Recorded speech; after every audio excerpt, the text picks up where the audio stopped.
देश की राजनीति में सबसे ज़्यादा एक्टिव राज्यों में से एक बिहार। देश की राजनीति में अपनी बड़ी भूमिका निभाने वाले बिहार में होने वाले विधानसभा चुनावों में महज 5 महीने के करीब का समय बाकी है। लड़ाई दो गठबंधनों के बीच में होगी, ये तय हो चुका है। किस गठबंधन में कौन कौन से दल शामिल हैं, ये भी तय हो चुका है, लेकिन अभी सीटों का फाइनल फॉर्मूला सामने नहीं आया है।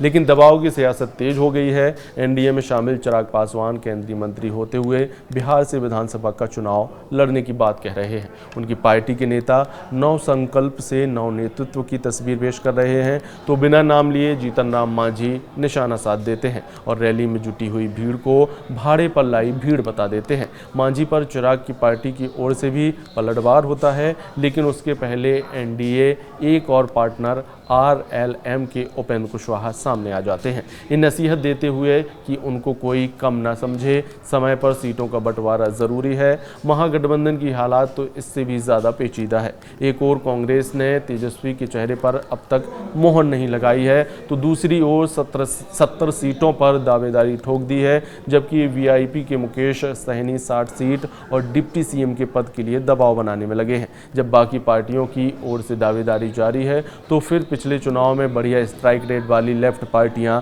क्यों चुप रहें। लेफ्ट की ओर से भी 40 से 45 सीटों पर दावा ठोक दिया गया है। बिहार की दबाव की इस सियासत में अब तक तीनों बड़े प्लेयर बीजेपी, आरजेडी और जेडीयू के नेता चुप हैं। सवाल ये है कि ये दबाव किस पर भारी पड़ेगा।